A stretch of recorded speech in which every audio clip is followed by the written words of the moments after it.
and welcome to this episode of Ways to Change Your Workplace with myself, Prina Shah, where we uncover ways to make your workplace a much better place to be. Hello, and welcome to this episode of the Ways to Change Your Workplace podcast. I am on deep thinking mode at the moment. Deep thinking in the sense of really getting all of my concepts together as to why I have written this book, what it's about, what it's for. And I'm looking back at past podcast episodes where I have been interviewed, where I have handed someone else the mic. And this episode is brought to you by my friend, the wonderful Yuri Schilders, who is based in the Netherlands now. And he owns a creative agency called The Magic Source. And Yuri used to have a podcast called The Rebel Rules. How cool is a podcast name, right? And I was interviewed on it by Yuri. And I have listened to it myself. And I'm giving you the goods now. I find it really beneficial to listen back to interviews that I have done to understand my thinking process and my language and everything else that comes with it. So I thought, while I've been listening into it, why not share the love with you too? So this is what I am about, and this is what I shared with my wonderful friend Yuri. Now, if you want Yuri's details, I know you will after listening to this, check them out in the show notes, and you have to connect with him. He's one of the most creative people that I know, and one of the kindest and one of the funniest people I know as well. So check out Yuri. And if you haven't yet, get onto the launch squad for my book, which is called Make Work Meaningful. It's a practical book, and it shows you how to create a culture that will leave a legacy. It is more than you. It's more than me. It's all about creating a workplace that is meaningful. So the details about that are in the show notes as well.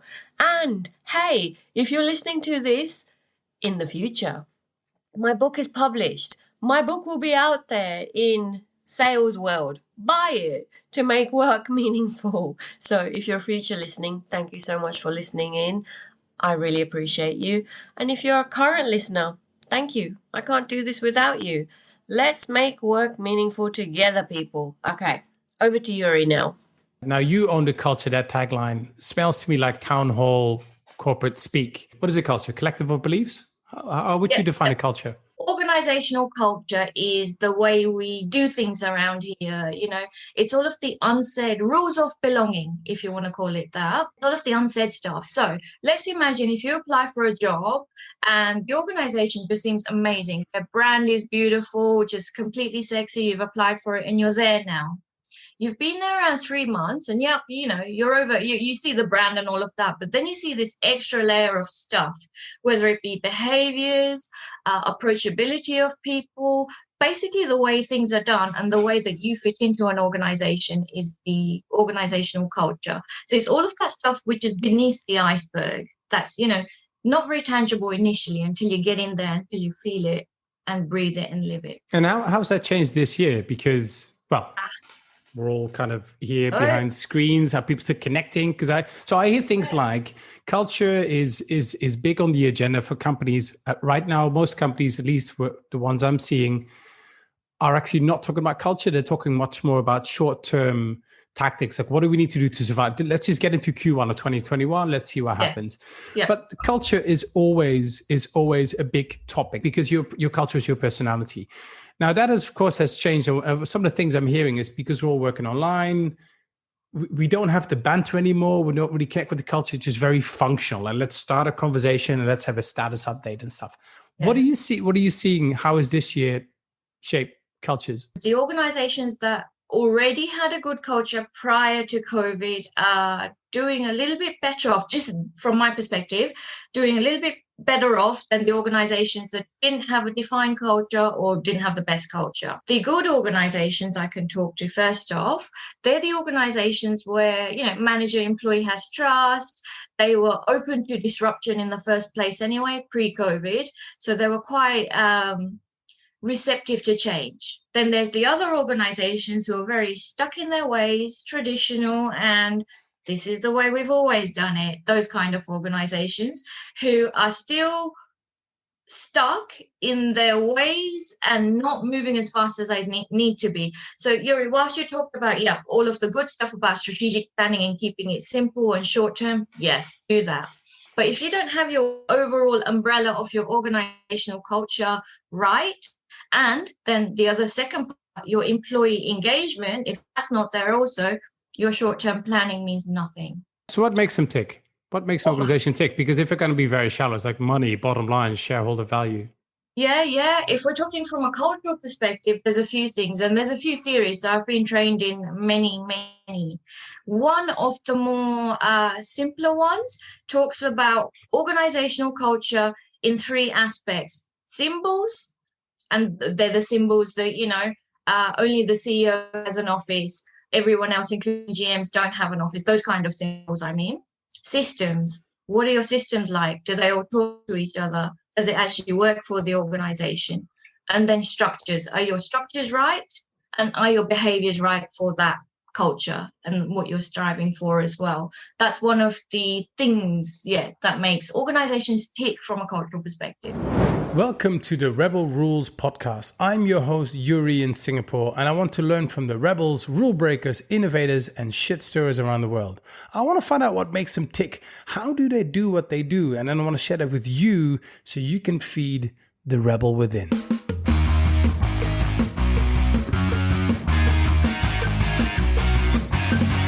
The Rebel Rules. Well, hey there, you change agents. Hope you're well. Happy 2021. I mean, it's 2021 already.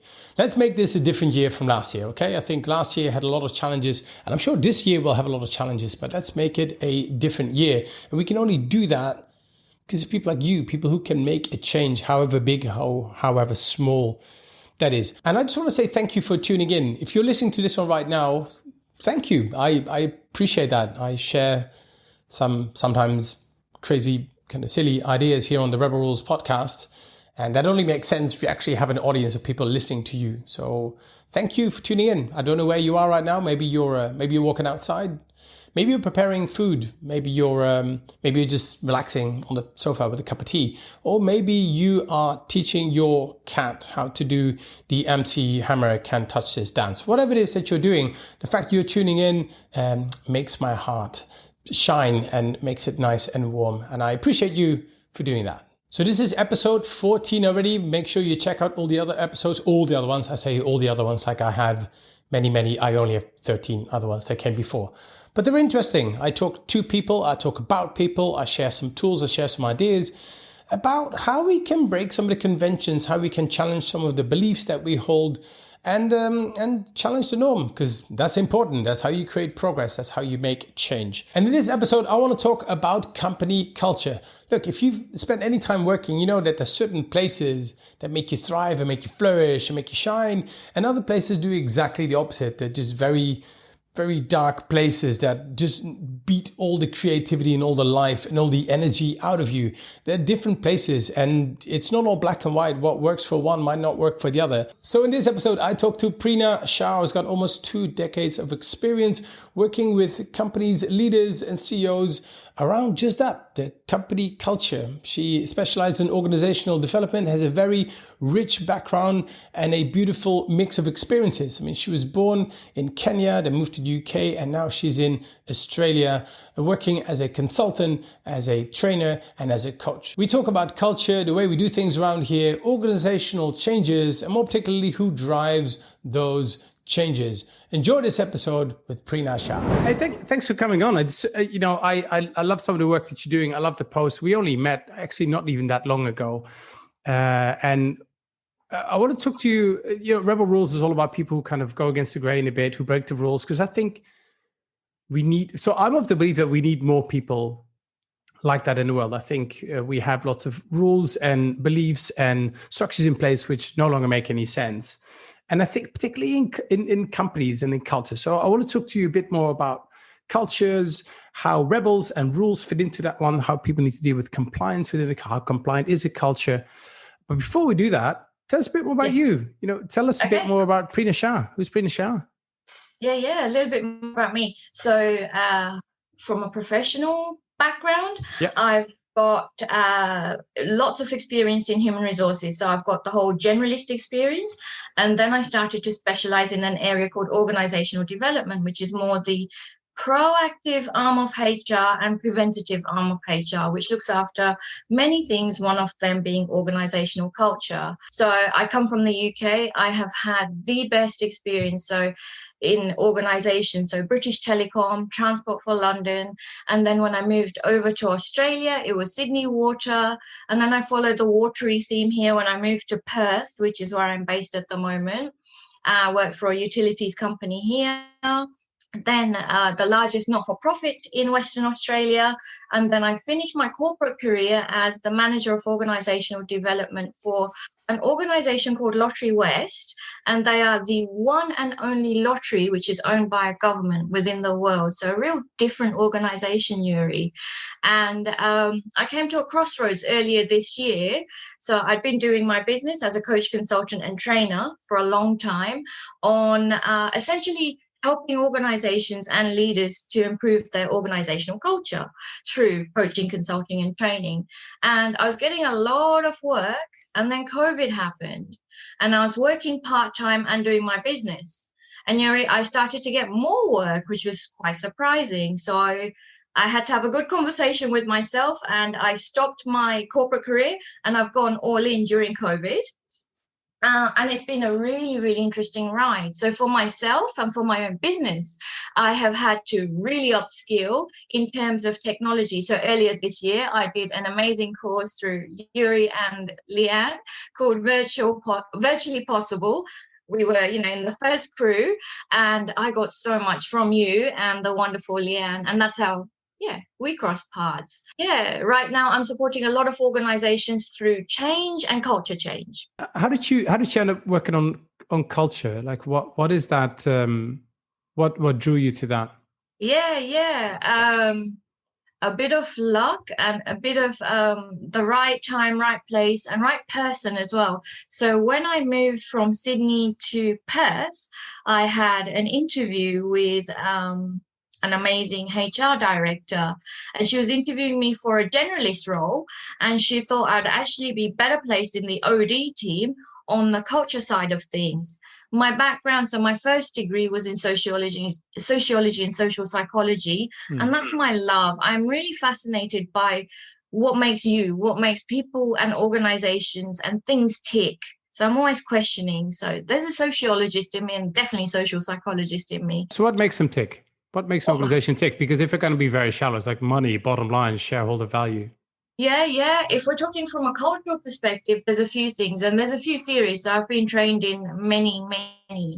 One of the more simpler ones talks about organizational culture in three aspects. Symbols, and they're the symbols that, only the CEO has an office.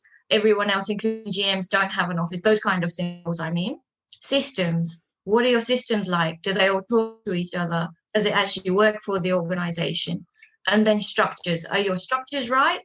And are your behaviors right for that culture and what you're striving for as well? Right. And what does that mean from a person within an organization? Because you're talking about a culture, which is what is a culture? Collective of beliefs? Organizational culture is the way we do things around here.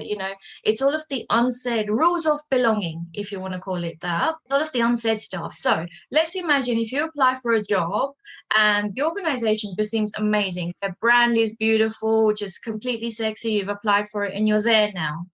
You've been there around 3 months and you're over, you see the brand and all of that, but then you see this extra layer of stuff, whether it be behaviors, approachability of people, basically the way things are done and the way that you fit into an organization is the organizational culture. So it's all of that stuff which is beneath the iceberg. That's, not very tangible initially until you get in there, until you feel it and breathe it and live it. And how's that changed this year? Because, we're all kind of here behind screens, how people are connecting. Because I hear things like culture is big on the agenda for companies. Right now, most companies, at least the ones I'm seeing, are actually not talking about culture. They're talking much more about short-term tactics, like what do we need to do to survive? Let's just get into Q1 of 2021. Let's see what happens. Yeah. But culture is always a big topic. It's probably more, it can be a lofty topic, but it's just such an important topic because your culture is your personality. Now that of course has changed. Some of the things I'm hearing is because we're all working online, we don't have the banter anymore. We don't really connect with the culture. It's just very functional. And let's start a conversation and let's have a status update and stuff. Yeah. What do you see? What are you seeing? How is this year shape cultures? Yep. Okay. Two things is what I'm seeing. So the organizations that already had a good culture prior to COVID are doing a little bit better off, just from my perspective, doing a little bit better off than the organizations that didn't have a defined culture or didn't have the best culture. So the good organizations I can talk to first off, they're the organizations where, manager employee has trust. They were open to disruption in the first place anyway, pre-COVID. So they were quite receptive to change. Then there's the other organizations who are very stuck in their ways, traditional, and this is the way we've always done it. Those kind of organizations who are still stuck in their ways and not moving as fast as they need to be. So Yuri, whilst you talked about all of the good stuff about strategic planning and keeping it simple and short term, yes, do that. But if you don't have your overall umbrella of your organizational culture right, and then the other second part, your employee engagement, if that's not there also, your short-term planning means nothing. I worked in companies with really good culture, and I worked in companies which I thought were terrible culture. So some cultures make you flourish, make you grow, and other cultures just stifle you. Right now, that depends on who you are as well. Yes. But I've seen in the companies I've worked with, which had a really good culture, it was sometimes a given. I don't think people thought about it that much, but it really dictated how we did things. But not in a way that stifled people. It really enabled and empowered people. And it was such an important thing. But what happened was they started bringing in different people at one point who didn't live those values, who didn't have those behaviors. And because they were at the top, they were like, well, rather than fitting into that culture, they went, we're going to change that culture, which in this case, a lot of people left because they're like, this is not why I want to be here. Yeah. Are you seeing those shifts? Because there's a lot of shifting of management. There's a lot of different people coming into an organization. How is that changing the way the cultures work? I've really talked a lot with my coaching clients this year about this thing called a psychological contract that you have with your workplace. Is it still true? So the psychological contract is, yes, you've got your paper contract, which talks about your money and all of your wonderful benefits that you're going to get, right? Tick, you've got all of that. But then there's the bond that I make with you as an organization. And that's the psychological contract. Like, I believe in your values. But beyond your values, I think values sometimes are a little bit difficult to grasp for some organizations. So what I recommend is, what's your purpose statement? Do you actually align yourself to your organization's purpose? Is that still your thing? Yes. Okay. If that is, that's an amazing thing. In terms of the way that the organization is led, in terms of the way that you are expected to behave, is that still within your values? And is that still within your psychological contract? So that's how I've related to my coachees this year. And that's really resonated quite well. So I think for individuals, if they're going through change, and organizations, oh my God, you're constantly going through change, especially this year. Change fatigue is definitely a thing.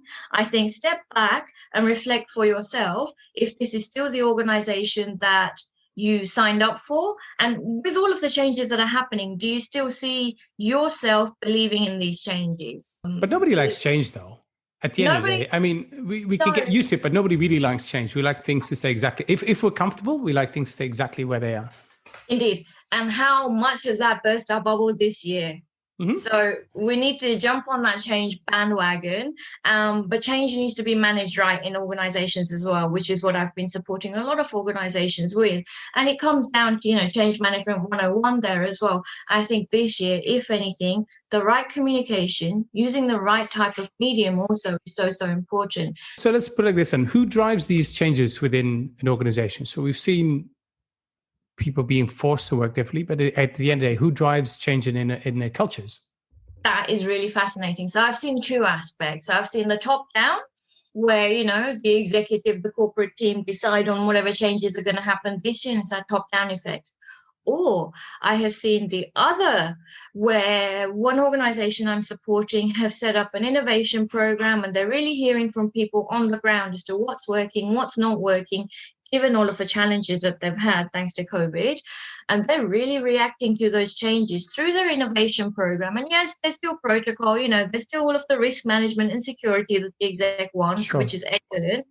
But they're really responding to what's happening on the ground and the people who've got a lot of knowledge, first-hand knowledge, and reacting to it quickly.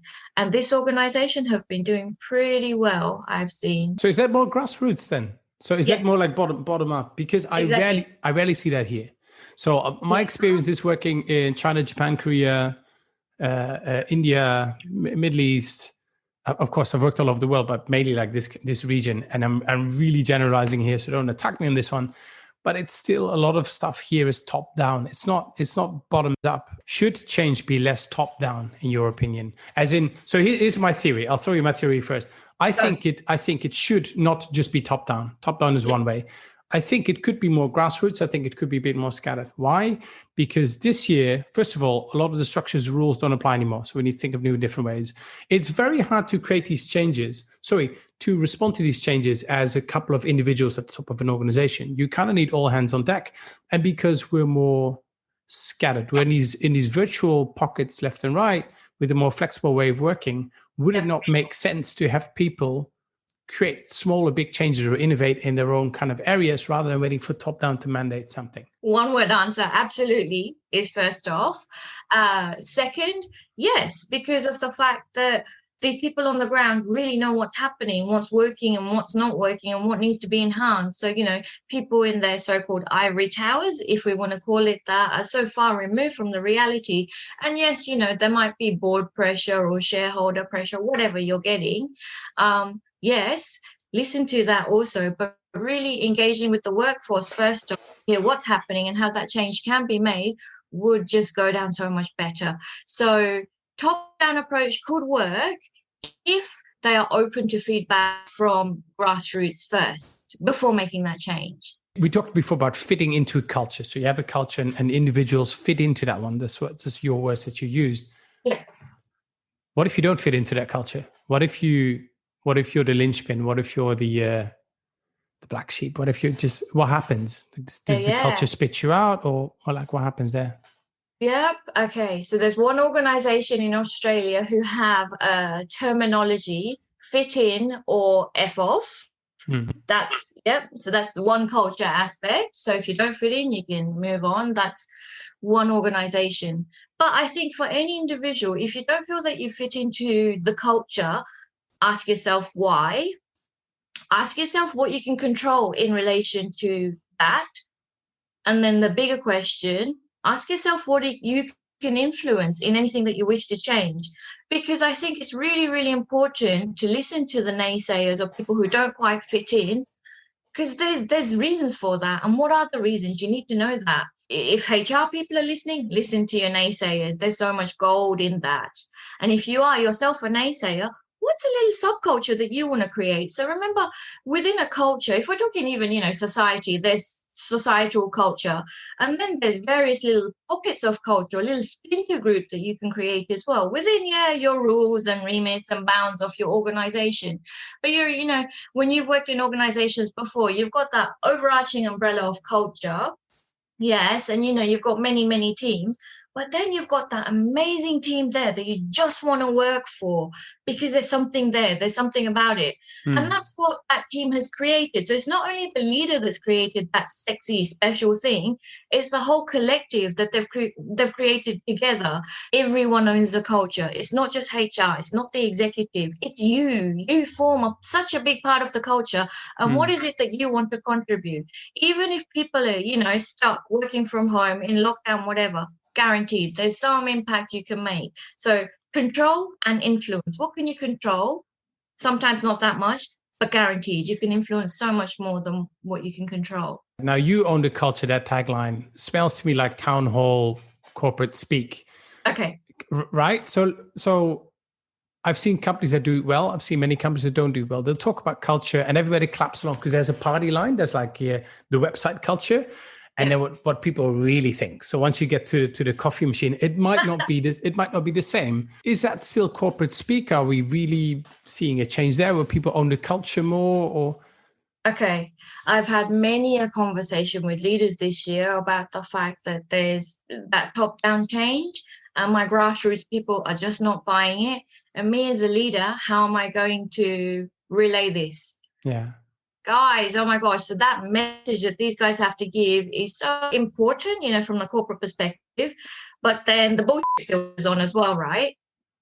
Yeah, exactly. So we've got to be honest. I think it's really important. So that middle management role this year has really, really been hit hard from top and bottom. So I think to hear from these people this year especially is going to be fascinating to hear. And I hope the organizations are doing it. What's worked and what hasn't worked for these middle managers, because they can relay whatever they need to in relation to their teams who are on the grassroots. And they also understand whatever pressures are at the top. So there's a filtration system that you could apply, I think, definitely, in using the middle managers more so, and their experience and their voice. Does a company culture need rebellious people? Do you need people who break the rules? Yes. And why is that?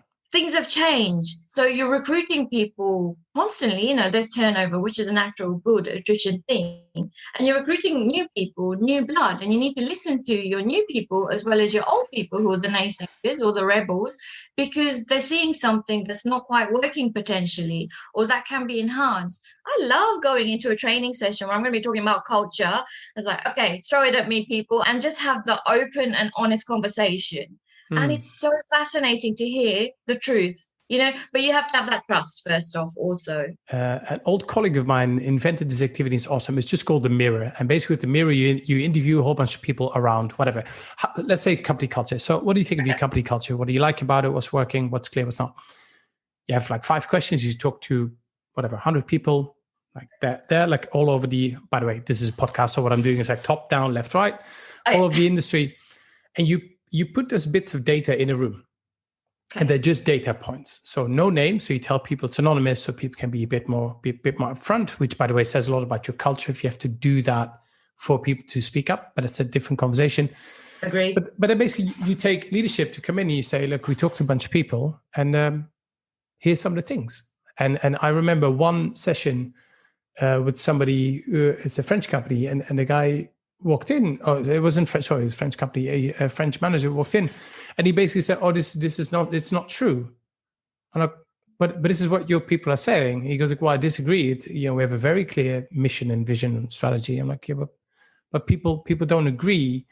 And I think that culture was one where people probably did try to speak up once and quickly got shot down by like, "That's bullshit. That's nonsense. That's just not true." Which is kind of sad if you think about it. And you said before, like fit in or F off. A friend of mine told me a story where she worked for a big tech company. I won't tell you which one, but basically when she came in, her manager took her aside and said, "Let me be very clear and tell you how this company works. Imagine that you have a bucket of water that's filled to the brim, and you put your hand in, and the moment you put your hand in, the water will go up to the top, and then once you take your hand out, the water will go right back to where it was. That's how this company works. Don't try to make changes. This is the way we've done it for the last 100 years. You're not going to make any on day one." Wow. Well, welcome. That is almost to say saying fit in or F off. Like your change, your desires, your ideals, your ideas are just not going to fly here. And I think those companies are dying. They're literally dying. They're not going to survive for much longer. Some will, but a lot of them won't, because it just doesn't work that way anymore. People have more choices. It's more fragmented. People can step. Look at you. You've stepped out. Doesn't mean you didn't like the company, but I mean you have more options than we ever did before. Let me ask you this one: is culture in the hands of the wrong people? And I'll tell you where I'm coming from. I think very often the people at the top of the business may be really good at the business side of things, right? So the making sure the shareholders are happy and doing the right thing. Okay. The things that got them there might not be the qualities you'd need to foster a healthy culture. So culture has always been in the hands of the executive and HR. let's say. Traditionally, yeah. Traditionally. And, HR teams in Australia, I don't know, across the other parts of the world, have rebranded themselves as people and culture. Yeah. But I call bullshit to that as well, because often HR teams do not focus on culture or don't even have that on their radar whatsoever. I think culture should be devolved to smaller pockets, the smaller areas, and there's ways that you can do it. So it's working with people at that middle management level to ensure that they've got the support and the right skills also. That's another massive missing factor in organizations, I feel, because often technical experts have been promoted to the role of management without any support, without any training, and then stuff happens which is the wrong stuff. If you train those managers well, this year I've really noticed the organizations who have focused on leadership development and focusing on their culture for that middle management are thriving. And then it's relaying that kind of information to the people on the ground level as well. And we talk about all of the if you're gonna do the HR bingo buzzwords, empowerment.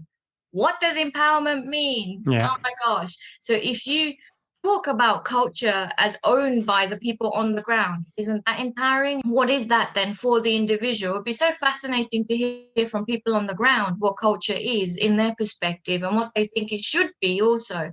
How enlightening would that be? And it has to be a genuine and safe conversation, because I've seen the annual culture survey. You've seen those, right? Cynicism is one of the most dangerous things that can happen in an organization. And I've seen this with innovation, right? Where the company says innovation is really important. We do new different things. But every time somebody tries something new, it gets shut down. Again, finger in the bucket, the hand in the bucket, and the water will always just go back. Nothing's going to change. What you get is a culture of cynics. And they go, yeah, let's just fill in the survey because HR sends us this and it's like 10 minutes of my day, but nothing changes here anyway. So yeah, sure, fine. That I think is a terrible way. It might be a way to get started as a bit of research.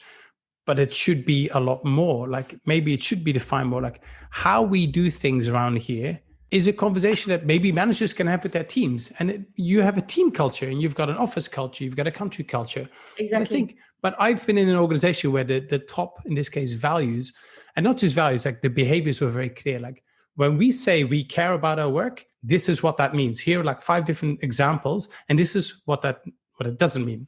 Yeah. Once you have that, you can then have a conversation with anybody at any level and say, what does that mean for you? Whether you're an engineer or you're a line manager or you're an ops person, it doesn't really matter. But that has to be defined first. Yes.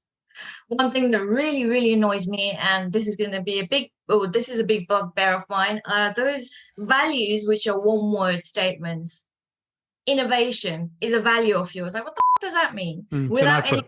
Yeah, it's an output. Exactly. Thank you. So without the behavior or without, the extended sentence of whatever that means for the individual, it means nothing. And so many organizations, unfortunately, still do have that. So that's why I talked earlier about, you might have your values. If you're not bought into them, what's your purpose? And therefore, what are the behaviors that you need to be right for your organization? And then the other thing I've really worked this year with the proactive managers on is what's our team charter? So it's the rules of belonging again. Like, how are we going to work together as this cohesive unit? We might be, spread out across the place, working remotely, working in the office, and a mix of whatever. But what is our charter? What do we stand for? And those managers, those leaders who actually walk you through that way, they're the ones that people want to join. They want to go and join their team. You know who those are in your organization. And I like that. And I'll build on top of that. So I've worked in a team like that, in a team that was really, really amazing. The one thing they needed to have, which was very clear, is we needed to bring in the numbers, because there were people at the top who maybe didn't care about culture as much as we did. So as long as we were bringing in the numbers, they would stay off our backs. And we had a team leader who was very good at putting his hand around that team. Maybe that's good, maybe that's bad. But we had these conversations amongst us. We worked in a way together. We had very clear rules of engagement amongst each other. We had a lot of love, a lot of care, a lot of communication, a lot of feedback. Feedback wasn't just like, let me tell you what I don't like about this. It was just a culture of let's talk to each other frequently. Let's before things get out of hand, let's talk about them. But what that needed was somebody who was high up in the business to understand that, to recognize that, to give us fuel to make sure that we have everything we need just do a great job, because he also knew that culture is all great in this case. And by the way, it shouldn't be, but in this case, culture is all great. But if the numbers are not there, people are going to start meddling in with our team. And he was very good at keeping people at bay and create this little culture amongst ourselves where we were very clear about how we work. And I liken having a good team to, when you're first starting off in a team as a new manager, it's like a marriage. It's like the beginning of a marriage. Like, how are we going to be? What's our foundation going to be? How are we going to talk with each other? So what are the rules that we're going to work with in this relationship? The rules of engagement. And I like that it's a relationship. Look, we're all humans. We all seek to have a level of, we all want to belong somewhere. We all want to have a level of control and predictability. Yes. And I think we shouldn't take that away. And I think a culture that breeds that can thrive perfectly. 2020 has shown us we need that stability. We need some form of predictability. So if you can give it in that respect, do it. It's the best thing. How much of a rebel are you? How much of a rebel am I? Yeah. How much are you willing to be unpopular and go against the grain? So career-wise, I've always felt that my career doesn't define me. It's one part of me. There's so much more to me. I studied a degree in contemporary art, as you do. I was also a glassblower's assistant for 6 months. So I like to do different and scary things. My big different scary thing for this year was to learn comedy for 5 sessions. And then last week I did my first ever stand-up comedy. Wow. Yes. So I think comedians are rebels at their core, right? Because any comedian worth my time or worth my energy is somebody that will. A joke is I've always sort of like a joke is a story that starts here and then has a twist, right? And it's the twist, it's the connection that makes the brain go, I get it. That's what we find funny.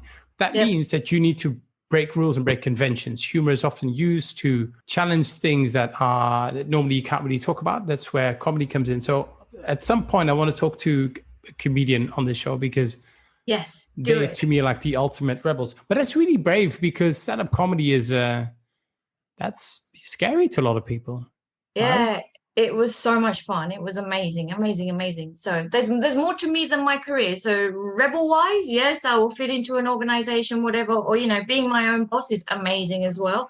The best boss I've ever had. Of course. Naturally.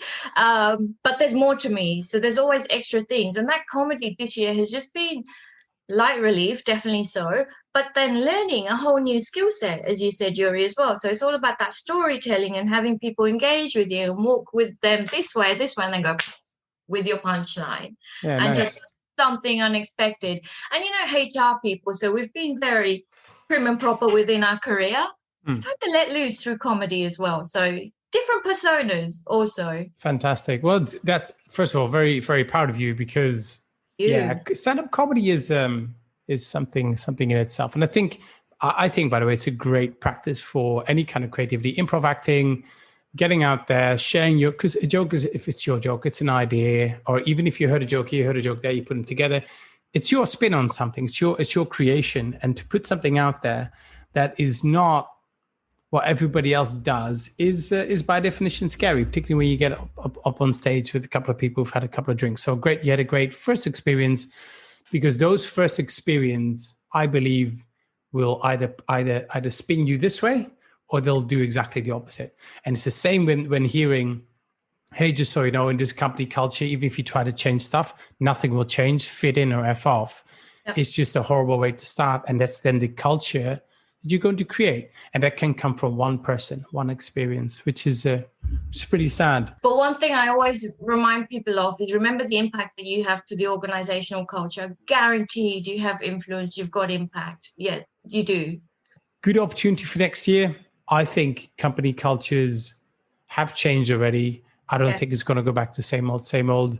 I think a lot of people are going to step out, because either they've been pushed out, or because they just jump to a new opportunity. And I think that's awesome. And they get to create their own culture. I have the Magic Sauce culture. I don't know what it is yet, but I guess people after a while can see that. And, you've got your little company culture as well, which is something we should cherish.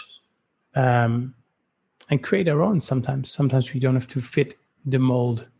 Exactly. You said you do many things. You got a very colorful background. You come from different places. You're an artist. You do stand-up comedy, psychology, coaching, training. You do so many things. Where can people find more about you? This is the shameless plug moment for Prina Shah. Shameless plug. Okay. Website, www.prinashah.com. I have a YouTube channel as well where I interview fascinating people on ways to change the workplace. So I'm all about changing the workplace. Instagram, prina.shah for my culture change business. And then Prina Shah Artist for my wonderful artwork, which I haven't done for a while, but maybe over the summer season now. Yeah. Prina, thank you so much. I really appreciate you taking the time. This is not a final conversation. This is just a conversation we're having our company culture, because it's so important, particularly this year, to keep it all together for people as well. So thank you for taking the time. I appreciate it. Thank you for the invitation. I've loved it, Yuri. How good was that episode? If you liked it, be sure to share it with a couple of other people. Also, in the show notes are details about my newsletter. Keep in touch. I send a newsletter out around once a month. It won't be spammy. It will be very practical. And if we're not connected on LinkedIn yet, we must be. Connect with me on LinkedIn. And on Instagram, I am prina.shah. I will see you somewhere else or in the next episode. Until then, goodbye.